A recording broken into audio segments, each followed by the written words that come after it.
2024년 5월 19일 주일 예배를 하나님께 드리겠습니다. 함께 기도하시겠습니다. 하나님, 나그네 된 세상을 살아가는 잃어버린 청지기의 삶을 사는 성도들이 하나님의 간섭하심으로 함께 하나님께 예배할 수 있도록 허락하심을 감사합니다. 이 방송을 통하여서 말씀을 듣는 하나님의 성도들이 참 하나님의 자녀로서의 자리를 다시 회복하며 하나님으로 인하여서 기뻐하는 삶을 살 수 있도록 귀를 열어주시고 눈을 열어주셔서 심령이 새롭게 되는 회개의 삶을 살 수 있도록 허락해 주시옵기를 소원합니다. 오늘도 성도들의 삶에 일일이 간섭하시는 예수님의 이름으로 기도드립니다. 아멘. 지난주는 불의한 재물로 친구를 사귀라 라는 제목으로 누가복음 16장을 공부해 보았습니다. 잃어버린 양 한 마리와 잃어버린 한 개의 드라크마, 잃어버린 둘째 아들에 이어서 잃어버렸던 청지기가 부자인 주인의 칭찬, 찬송을 받음이 같은 내용을 반복적으로 예수님께서 비유하여 말씀하시면서 성도에게 있어서 구원의 키는 예수님께서만 가지고 계셨다. 이런 것에 대해서 배워보았습니다.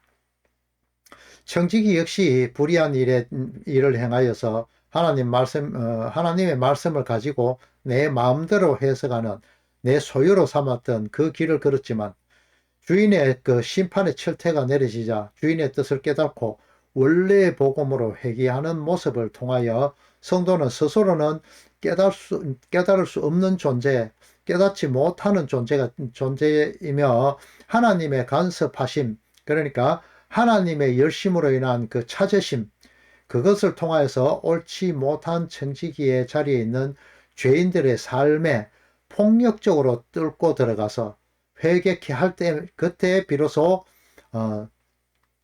그 눈이 떠지게 되고 진정한 빛의 아들로 거듭나게 된다. 이런 내용으로 공부했습니다. 지난주에 이 내용을 들으시면서 이해가 잘 안 되는 분이 있었죠. 정말 그거 맞아? 이때까지 못 들어본 말인데 이렇게 고개를 갸웃거리신 분들도 계시죠. 오늘 내용을 잘 들어보시면 이것이 이렇게 하나로 이어져 있구나, 이런 내용들을 보실 수 있습니다.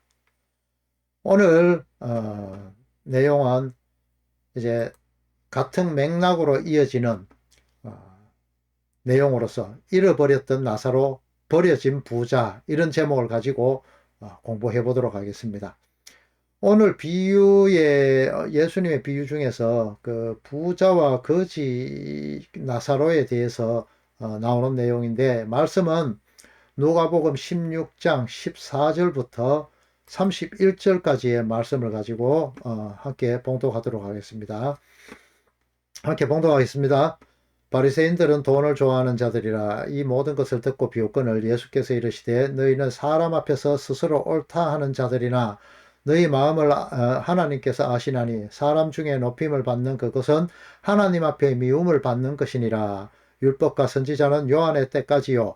그 후에는 하나님의 나라의 복음이 전파되어 사람마다 그리로 침입하느니라. 그러나 율법의 한 획이 떨어짐보다 천지가 없어짐이 쉬우리라. 무릇 자기 아내를 버리고 다른 데 장가드는 자도 가늠하며 무릇 버림을 당한 여자에게 장가드는 자도 가늠함이니라. 한 부자가 있어 자색 옷과 고운 베옷을 입고 날마다 호화롭게 즐기더라. 그런데 나사로라 이름하는 한 거지가 헌데투성이로 그 대문 앞에 버려진 채 그 부자의 상에 떨어지는 것으로 배불리려 하며 심지어 개들이 와서 그 헌데를 핥더라. 이에 거지가 죽어 천사에게 받들려 아브라함의 품에 들어가고 부자도 죽어서 장사되매 그가 음부에서 고통 중에 눈을 들어 멀리 아브라함과 그의 품에 있는 나사로를 보고 불러 이르되, 아버지 아브라함이여, 나를 긍휼히 여기사 나사로를 보내어 그 손가락 끝에 물을 찍어 내 혀를 서늘하게 하소서. 내가 불꽃 가운데에서 괴로워하나이다. 아브라함이 이르되, 예, 너는 살았을 때 좋은 것을 받았고 나사로는 고난을 받았으니 이것을 기억하라. 이제 그는 여기서 위로를 받고 너는 괴로움을 받느니라. 그뿐 아니라 너희와 우리 사이에 큰 구렁텅이가 놓여 있어 여기서 너희에게 건너가고자 하되 갈 수 없고 거기서 우리에게 건너올 수도 없게 하였느니라. 이르되 그러면 아버지여 구하노니 나사로를 내 아버지의 집에 보내소서. 내 형제 다섯이 있으니 그들에게 정언하여 그들이 이 고통받는 곳에 오지 않게 하소서. 아브라함이 이르되 그들에게 모세와 선지자들이 있으니 그들에게 들을지니라. 이르되 그렇지 아니하니이다. 아버지 아브라함이여 만일 죽은 자에게서 그들에게 가는 자가 있으면 회개하리이다. 이르되 모세와 선지자들에게 듣지 아니하면 비록 죽은 자 가운데 살아나는 자가 있을지라도 권함을 받지 아니하리라 하였다 하시니라. 아멘. 지난주 설교에 옳지 않은 청지기에 비유하고 그 다음에 이어지는 이 부자와 거지 나사로의 비유 사이에 하나의 그 내용이 들어있는데, 성경 구절 내용이 들어있는데 화면에 띄워보겠습니다. 이 자막에 띄어진 오늘 본문의 이 말씀에 대해서 성도 여러분 평소에 읽으시면서 이 옳지 않은 청지기 비유와 부자와 거지 나사로의 비유 사이에 있는 이 문맥이 이어졌습니까? 그것이 어떤 뜻인지 이해가 되었습니까? 자, 오늘 이 부분이 어떻게 연결되는지 한번 확인해 보도록 하겠습니다. 옳지 못한 청지기와 같은 그런 삶을 살았던 유대인들에게 예수님은 회개를 촉구하는 비유를 통한 메시지를 전달했지만 그들은 율법을 사랑하는 자들이기 때문에 예수님을 비웃었습니다. 돈을 좋아하는 자들이라는 표현에 이어서 그 돈이 어떠한 것인지에 대해서 예수님께서 친절하게 해석을 해주시고 있습니다.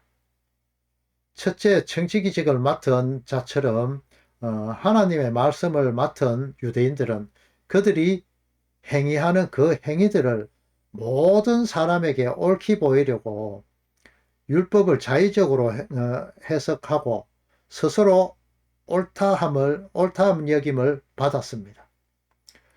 또한 그들은 자기들의 행위를 합리화하기 위해서 또 합리화하면서 사람들 중에 높임을 받는 자들이 되었고 그들을 통해서 예수님은 돈을 사랑하는 자들이다 이렇게 책망하시는 장면인 것입니다. 당시 그 바리새인들은요 자신들의 신분과 노고에 비추어서 그만한 물질이 들어오는 그 물질적인 대가를 받는 것은 하나님이 당연히 주시는 복이라고 생각했고 사회적 특권을 이용해서 재물을 모으는 것조차도 당연한 것이라고 그렇게 생각했습니다.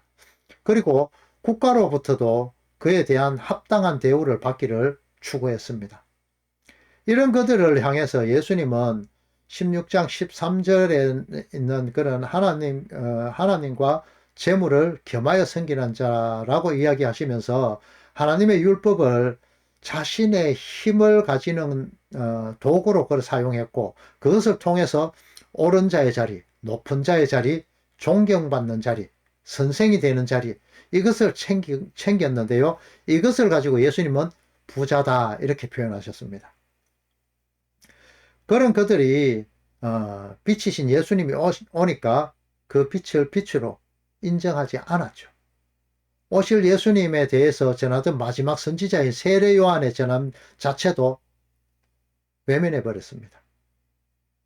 예수님은 그들이 예수님을 비웃고 그들의 소유로 가지고 있던 그런 율법의 행위를 가지고 천국에 들어가기 위해 부리던 그 열심을 빗대어 갖고 사람마다 그리로 침입하느니라 이렇게 표현하셨습니다. 대부분의 주석이나 설교를 들어보면 성도가 적극적으로 천국을 향해서 말씀을 연구하면서 그리로 향해 들어가면은 열심을 부리면은 누구든지 그 천국에 들어갈 수 있다, 소유할 수 있다 이런 류의 해석들이 많이 있었죠. 많이 들어오셨죠.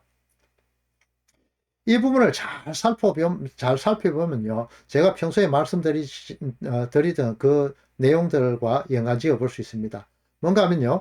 인간 측의 열심으로 인해서 천국을 갈 수 있다는 그런 내용인데, 그렇다면은 그것은 인본주의적인 사고적인 그 기반에서 해석한 성경을 해석한 것밖에 되지 않잖아요.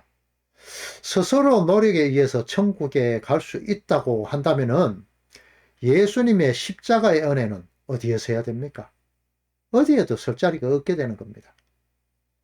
본문에서 율법으로 자신 스스로 옳다, 의롭다라고 하는 그 행위들로 천국을 향해 진입을 시도하는 그들이 유대 율법주의자들의 그 표본이고 바리새인이라고 콕 집어서 이렇게 예수님이 말씀하십니다. 그들을 가리켜 예수님은 미움받는 자, 하나님께 미움받는 자다 이렇게 말씀하셨어요. 스스로 옳다 하는 여기에 해당하는 헬라어는 디카이운테스인데 요거는 정당화하려고 애쓰다 이런 뜻을 가지는 단어거든요. 그리고 미움을 받는 자라는 말은 더러운 것, 가증한 것, 몹시 미운 것 이런 뜻을 가지는 부델리그마라는 단어로 기록되어 있는데 혐오의 대상이라는 그런 의미입니다. 유대율법주의자들은 자신이 행하는 행위들을 율법 해석에 의하여서 정당화를 시켜나갑니다. 그렇게 항상 애써왔고 그것으로 자기들의 의를 쌓는 그것에 집중해 왔으며 모든 사람들로부터 존경받기를 원하는 그런 행위였습니다. 그들에게는 하나님은 전혀 안중에도 없었습니다. 그러한 그들의 행위는 그러한 행위들이 바로 하나님께 가증스러운 행위였고 하나님께 미움받는 행위라고 예수님이 말씀하셨던 겁니다. 그리고 17절, 18절을 통해서 예수님은 율법에 대해서 한번 정의를 해 주십니다. 진정한 하나님의 말씀인 율법은 절대 한 획도 없어질 수 없는 완전한 것이라고 그렇게 말씀을 하시죠. 그 진리의 말씀인 율법에서 떨어져 나간 자, 아내를 버리고 말씀이 아닌 우상에게 장가드는 자, 율법 행위, 장로들의 유전을 하나님의 완전한 말씀의 그 율법과 동일시해서 그것을 지킴을 통해서 자신들은 말씀에 부유한 자가 되고 그렇게 여기고 살았고 율법 행위를 해왔습니다. 예수님의 비유를 듣고 있던 군중 중에 그런 바리새인들이 포함되어 있었죠. 그 바리새인들을 정죄하시면서 회개를 촉구하는 말씀을 예수님은 하셨습니다. 스스로 율법 지킴으로 여기던 그들이었는데 그들은 성경을 통해서 예수 그리스도의 오심을 알았지만 깨닫지는 못했던 겁니다. 본문 누가복음 16장 16절에 나오는 율법과 선지자라는 표현이 있는데요. 여기에서 율법이라는 것은 모세오경을 말하고 선지자라는 표현은 모세오경을 제외한 나머지 구약을 말하는 것으로 율법과 선지자라는 것은 구약 성경 전체를 말하는 겁니다. 그들은 예수님이 그리스도로 이 땅에 오실 것에 대해서 율법, 구약을 통해서 알고 있었고 그런 그들은 자신의 그 유익, 부자됨을 포기하기 싫어서 예수님을 비웃었고 십자가에 죽여버립니다. 비록 은혜의 말씀을 듣고 알기는 했지만 깨닫지 못했고 그 버려야 할 율법에만 집착한 그들은 자신들의 마땅히 받아야 할 존경과 영광을 예수님이 받게 되자 그들은 예수님을 십자가에 못 박아 구원의 은혜를 욕되게 한 자들이고 이들은 타락한 자이며 회개케 할 수 없는 유기된 자들이라고 예수님이 직접 말씀하십니다. 이러한 자들을 가리켜 본문 16장 18절에는 간음한 자라고 표현하고 있습니다. 자, 이러한 이 간음한 자다 이런 말은요 헬라어의 모이큐오인데요 이것을 비유적으로 사용할 때 뭐뭐에 불순물이 섞이다 라는 뜻으로 사용되기도 합니다. 이러한 자들을 가리켜서 예수님은 하나님과 재물을 겸하여 섬기는 자다. 우상을 숭배하는 자다. 라고 말씀하십니다. 하나님의 말씀에 우상을, 그렇게 불순물을 섞었다는 것이죠. 지난주까지 내용과 오늘 본문의 내용을 정확히 이어주는 내용이 이 내용입니다. 이 내용 이제 이해되시죠? 이 내용을 염두에 두시고 오늘 부자와 거지 나사로에 대한 비유에 대해서 본격적으로 한번 살펴보도록 하겠습니다. 오늘 본문의 부자와 거지 나사로의 비유는 하나님은 가난한 자들을 멸시와 모욕의 대상으로 규정하지 않았습니다. 구역이에요. 오히려 보호와 관심의 대상으로 그렇게 규정했거든요. 예수님 역시 제자들에게 병든 자와 가난한 자들을 당신과 동일하게 보아줄 것을 명하셨습니다. 그런데 부자는 자신의 재산으로 즐기기 바빴고 율법에 따라 거지를 돌보지 않았기 때문에 지옥 갔다. 그래서 부유한 자는 가난한 자를 긍휼히 여겨 돕는 것이 율법을 지키는 것이다. 뭐 이런 내용으로 이 부분을 해석하는 것들을 많이 들으셨죠. 천국이 부자가 천국에 들어가는 것은 약대가 바늘구멍 들어가는 것보다 힘들다. 뭐 이런 류의 해석 말이죠. 정말 이러한 것이 예수님이 친히 베푸신 비유의 참뜻을 담고 있는 그런 해석이 맞을까? 한번 살펴보겠습니다. 본문에 등장하는 인물은 그 한 부자란 부자, 그 다음에 나사로라 이름하는 거지, 그리고 아브라함이 나오죠.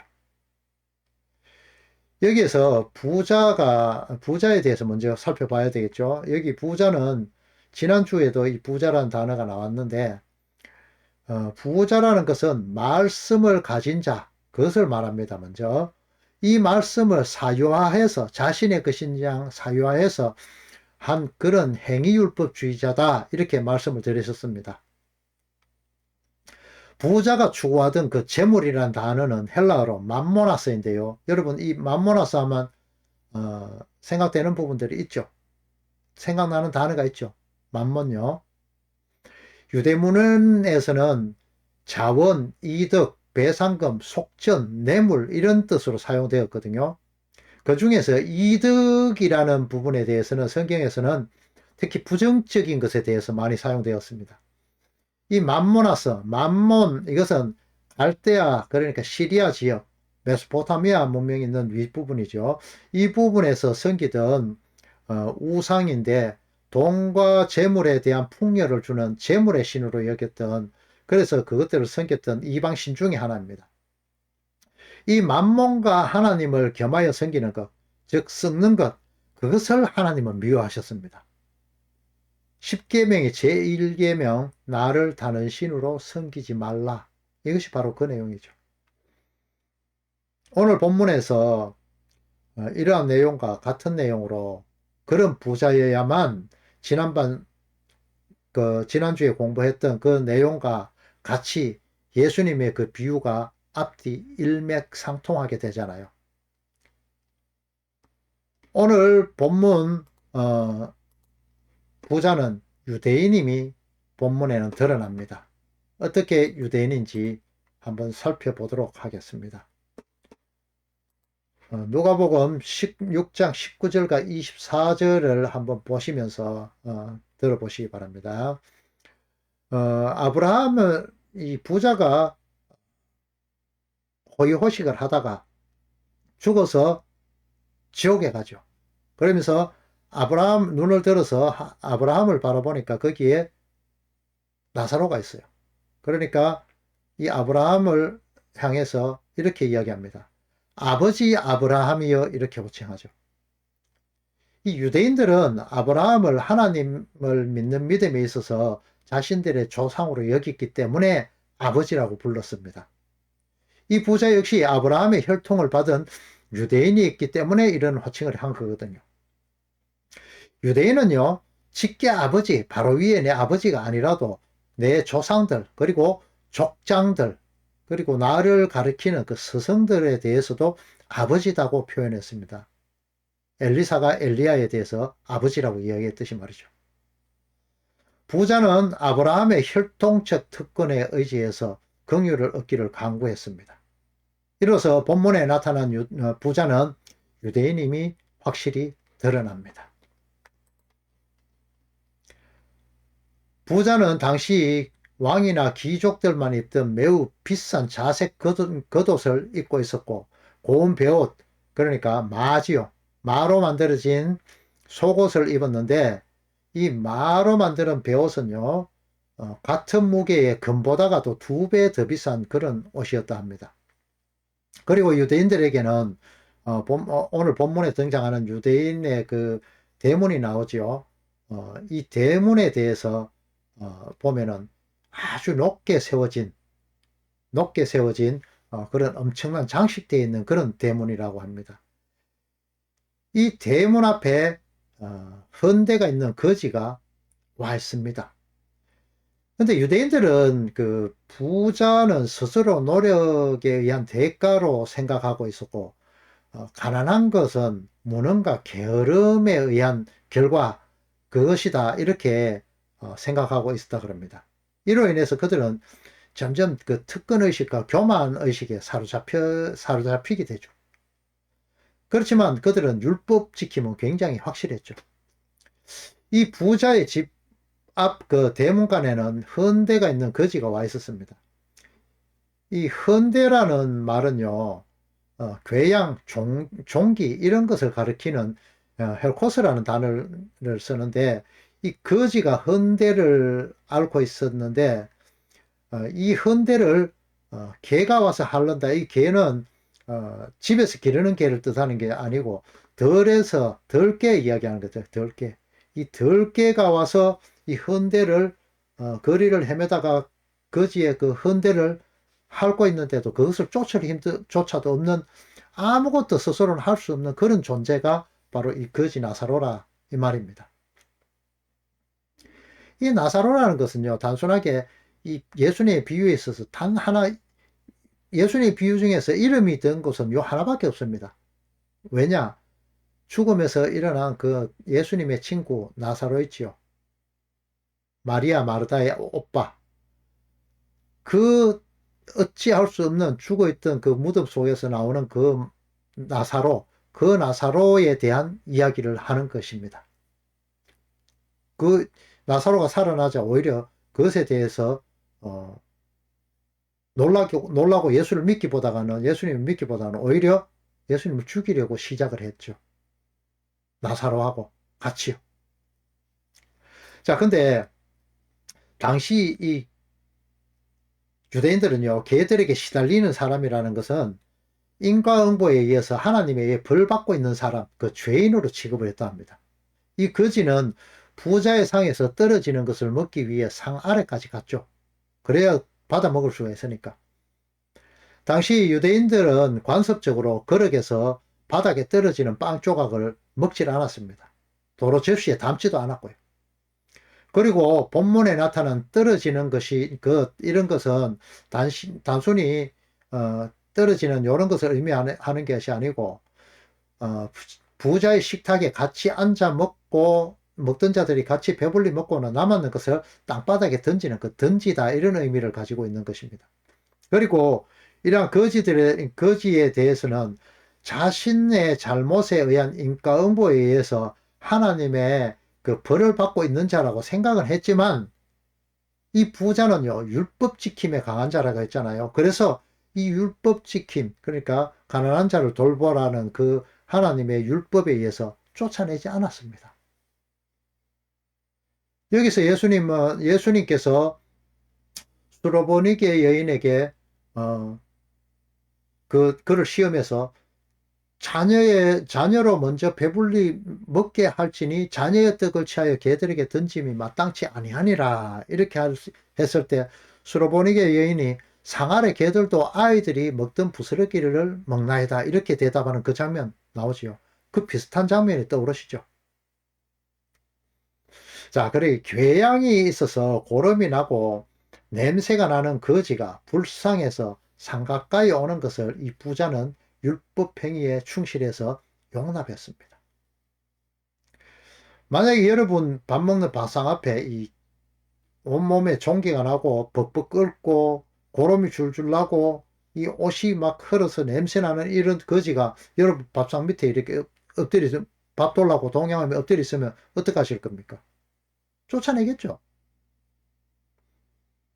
하지만 부자는 그냥 율법 지키기 때문에 그렇게 두었습니다. 그는 유대인으로서 율법을 잘 준수하는 행위 율법주의자로서 스스로 옳다 하는 자들이기 때문입니다.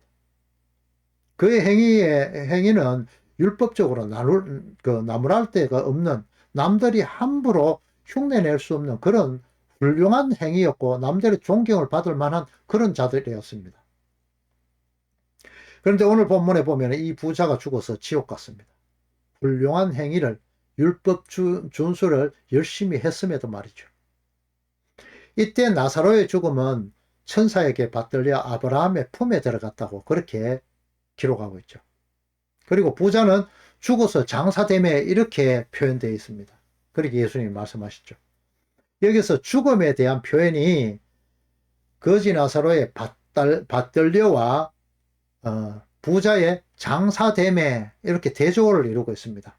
이 받들려라는 표현은 데리고 가버리다 이런 표현을 하는 그런 부분인데요. 구약에 이와 비슷한 부분이 나오고 있습니다. 그리고 이 구약의 이 내용에 보면은 에녹, 엘리야의 죽음, 이것에 대해서 하나님이 데리고 가셨다는 표현을 사용하거든요. 이제 부자의 그 지옥의 상태를 한번 살펴보겠습니다. 지옥에서의 그 상태. 음부, 하데스, 지옥에 있게 된 그 부자는 눈을 들어 아브라함의 품에 안긴 자신의 상에서 떨어진 것을 주워 먹고 살던 그 거지 나사로를 보게 됩니다. 그는 아브라함에게 나사로를 보내서 손가락 끝에 물을 찍어서 그의 혀를 시원하게 해달라고 호소합니다. 너무 뜨거웠다는 거죠. 이것을 통해 갖고 막 이상한 지옥의 뭐 이상한 모습들을 막 보여주는 이상한 데도 있죠. 그런 거는 바로 믿지 않으시는 게 좋습니다. 자, 그 지옥도 하나님이 다스린다는 거 전에 말씀드렸죠. 이 사탄 마귀가 다스리는 거 아닙니다. 이러한 그 부자의 그 상에서 떨어지는 부스러기를 먹던 그 나사로의 모습과 지금 부자가 나사로를 통해서 물 한 방울 찍어서 달라는 것 참 대조가 되죠. 부자는 아직도 자신이 권위 있는 그런 율법사이며 또 그렇게 스스로가 생각하고 옳다 생각하고 아직도 그렇게 생각하면서 거지 나사로를 부려먹으려고 하는 그런 존재라는 것을 존재로 생각하고 또 그 바리새인 특유의 그 자신들이 가지는 권위감과 우월감을 아직까지 갖고 있습니다. 이에 아브라함은 그 부자를 부릅니다. 뭐라고 부르냐면 예 이렇게 부르죠. 이것은 유대인들이 자녀를 부를 때 사용하던 그 아들아라고 호칭하는 그런 테크논이라는 단어거든요. 이런 호칭을 사용하신 예수님의 그 비유의 의도는 명확합니다. 단순히 어떤 그런 선택된 민족이라 하는 유대인만의 특권만으로는 구원을 얻을 수 없다는 것을 말씀하시고자 하신 겁니다. 뭔가 하면요, 예감에서 그 자신의 아브라함이라고 나와 있잖아요. 아브라함의 아들이기 때문에 예, 아들아 이렇게 테크논 이렇게 이야기했지만 그가 있는 곳은 지옥이었잖아요. 자, 이것은 사도 바울이 로마서 2장 28절을 통해서 말씀했듯이 표면적 유대인이 유대인이 아니고 이면적 유대인이 유대인이며 육신적 할례가 아니라 할례는 마음에 하라라고 이런 이야기를 한 것과 같은 것입니다. 그리고는 부자에게 살았을 때 좋은 것으로 받았다라고 했는데 여기서 받았다라고 하는 것은 환영하다, 영접하다 이런 뜻을 지니는 아폴론바노 이런 뜻의 이런 단어를 쓰는데요. 너는 살았을 때 이미 누릴 것을 충분히 받았다 이런 의미를 가지는 것입니다. 그리고 나사로는 고난을 받았다라고 하는데 이 고난이라는 단어 앞에 소유 대명사가 없거든요. 이런 걸 보면 이것은 나사로 자신의 잘못에 의해서 받은 고난이 아닌 것을 예수님이 말씀하시는 그런 부분들입니다. 후에 나사로는 다시 아브라함에게 나사로를 자신의 집에 보내서, 아버지의 집에 보내서, 그러니까 자기 가족에게 보내서 자기 가족들을 구원해 줄 것을 요청합니다. 신앙에 있어서 전도, 이것은 아주 중요하다는 것이 이 부자가 알고 있다는 뜻이죠. 죽은 나사로를 통해서, 죽은 그 나사로가 살아나는 그 기적을 보면은 그 기적을 통해서 자신의 형제, 5형제가 회개하고 이 지옥의 고통을 피할 수 있을 것이다. 이것을 이야기하고 있는 것이죠. 하지만 예수님은 많은 기적을 보고 배불렀기 때문에 따르는 그 무리들이 대부분이었음, 그것을 예수님 생애를 통해서 많이 나타나죠. 그런 것들을 볼 때 이러한 죽음자가 다시 살아나는 그 기적을 통해서는 회개가 절대 불가능하다. 그것을 예수님은 한 번 더 말씀하십니다. 이 비유에서 아브라함은 모세와 선지자들이 있으니 그들에게 들으라 이렇게 부자에게 대답을 하죠. 모세와 선지자라는 것은 구약 성경이라고 말씀드렸습니다. 예수님 당시에 신약이 기록되지 않았을 때이기 때문에 성경이라고 하면 구약 성경을 말하는 것이죠. 이 성경을 통하여 그 안에 그리스도를 발견하고 그것으로 인해서 구원을 얻는다는 그 말이죠. 그 구약을 통해서, 그러니까 말씀을, 선지자와 율법을 통해서 보라는 것이요. 부자는 지옥에서도 전도의 중요성을 알고 있었고 그의 5형제들을 전도해 줄 것을 말하고 있습니다. 하나님이 움직이게 하시는 그 나사로가 아닌 자신이 살아생전 마음껏 부릴 수 있었던 그 나사로를 부자는 지금도 자신이 부릴 수 있는 그런 사람으로 생각하는 그 인본주의적인 사고를 가지고 있다 이 말이죠.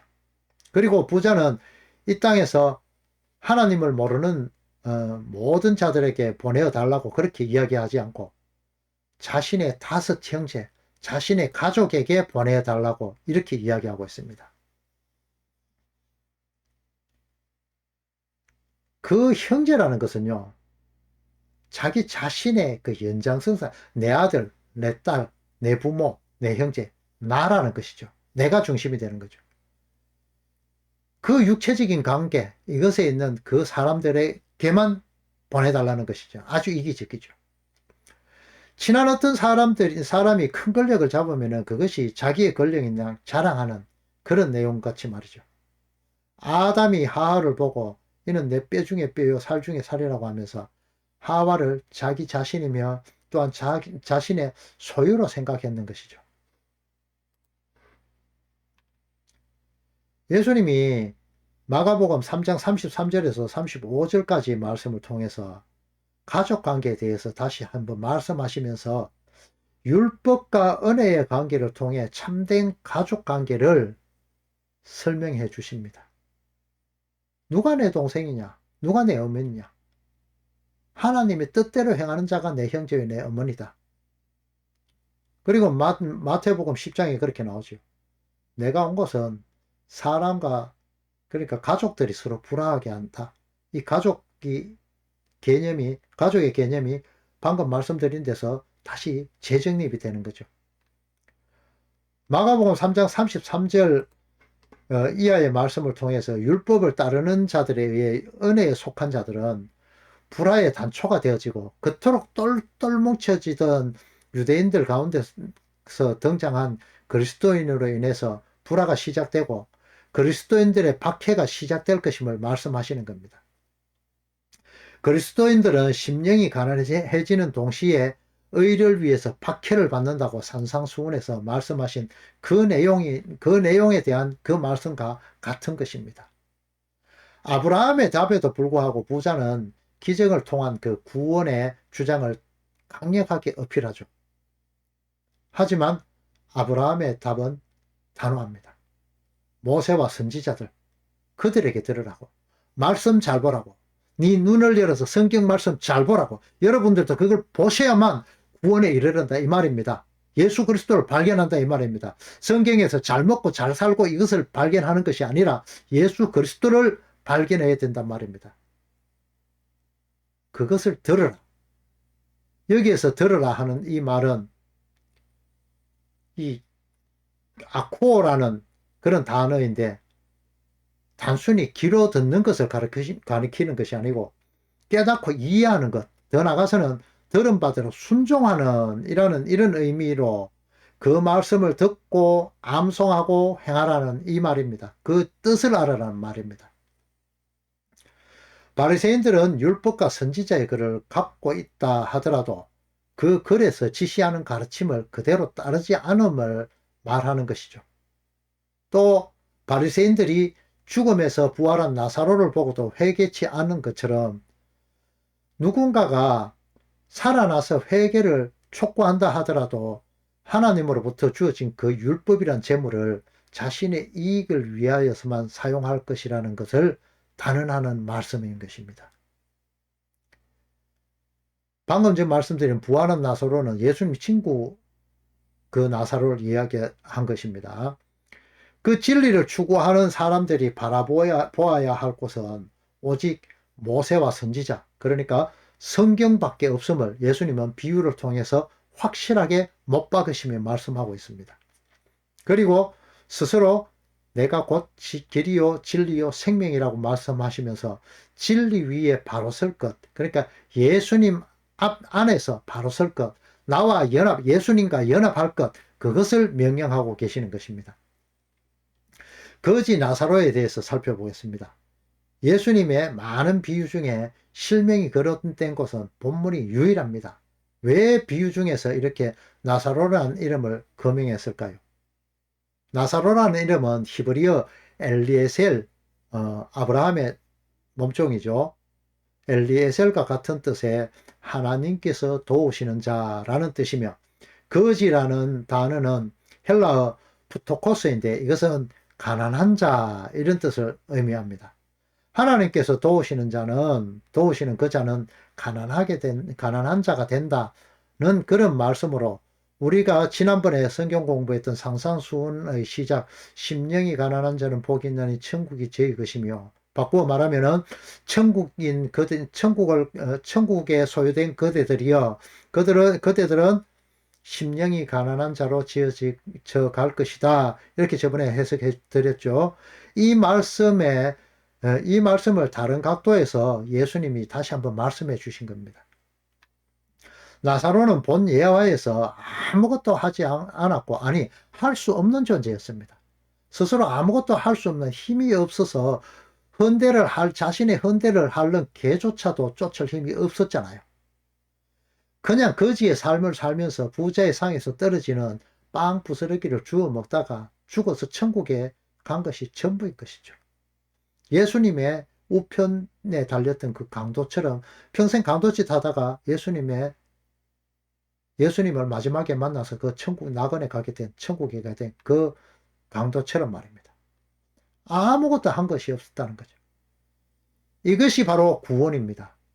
성도는 이러한 존재입니다. 나 스스로 아무것도 할 수 없는 존재 말입니다. 여러분들 팔다리 다 끊치고 아무것도 할 수 없는 존재로 지어져 갈 겁니다. 이 세상에 있는 동안에. 그래서 쳐다볼 것은 어디냐? 예수 그리스도밖에 없게 되는 그 삶까지 이어져 갈 겁니다.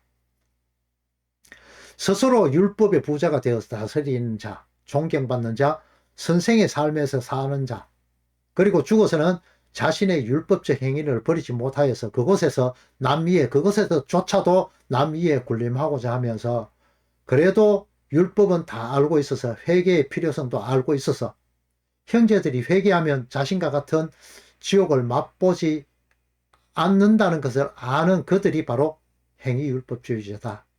이 말입니다. 심령이 가난해서 스스로는 아무것도 할 수 없는 잃어버린 양 한 마리처럼 잃어버린 드라크마 한 입처럼 그러한 삶을 살 때에 주님에 의해서 찾아지게 되는 것이 회개하는 것이고 이러한 무력한 존재의 삶의 모습이 성도의 모습이 되어야 한다고 예수님은 오늘 이 비유를 통해서 다시 한번 강하게 말씀하시고 있는 겁니다. 스스로 돌이켜 아버지를 생각하는 둘째 아들과 스스로 할 일을 알아채고 주인에게 빚진 자들을 불러 원래의 빚진 대로 기록하여서 불이하게 얻게 된 그 재물을 버린 청지기의 행위들은 그 아버지에 의해서, 그 주인의 사랑에 의해서 발생되게 된 행위인 것입니다. 그것이 바로 오늘 본문의 예아들을 통해서 확실하게 나타나고 있죠. 거지 나사로는 거지로 살다가 간 그 자체가 바로 회개함이라는 것이 되는 거죠. 아무것도 할 수 없는 존재로 살다가 간 것이 바로 택한 자의 삶이 되는 것입니다. 인본주의자들은 이런 말을 들으면 그럼 나는 뭐야? 내가 뭘 하라는 거야? 이러시겠죠. 부자 청년의 질문이 바로 그런 것이었습니다. 선한 선생이여, 내가 무엇을 하여야 영생을 얻으리까? 이렇게 질문하잖아요. 예수님이 그 대답에서 너에게 있는 것, 네게 있는 것을 이웃에게 주라고 이야기하죠. 이 부자는요, 너에게 있는 것 하니까 내가 열심히 모았던 그 재물. 그런데 예수님은 그것이 아니죠. 네가 알고 있는 그 율법, 진정한 하나님의 율법, 그걸 주라고 이야기하는 건데 딴 걸 이야기하고 있어요. 성도에게 있는 것은요, 성도의 것은 없고 다 비워지고 채워진 것이 그리스도이거든요. 성도가 이웃에게 줄 수 있는 것은 부자가 아닌 가난한 자로서의 그리스도의 사랑뿐이기에 그 그리스도의 사랑을 이웃에게 나눠주는 것이 성도로서의 할 일의 전부인 겁니다. 내 것은 아무것도 없습니다. 그것이 바로 하나님에 의한 무조건적인 선택이고 성도의 견인인 것입니다. 성도라는 존재는 에스겔서에 나타나는 골짜기에 마른 뼈와 같이 먼지가 풀풀 나는 그 뼈들일 뿐입니다. 스스로 아무것도 할 수 없는 그곳에 하나님의 생기, 말씀이 들어갈 때 비로소 하나님의 군대가 되고 하나님의 사람이 되는 것입니다. 가난한 자가 되는 것입니다. 하나님께서 여러분을 찾아오시고 하나님께서 여러분을 성도로 만드시는 것뿐입니다. 섣불리 내가 무엇을 해서 구원을 얻겠다는 그렇게 천국을 침노하는 바리새인적인 사고에서 속히 벗어나셔야 하면 됩니다.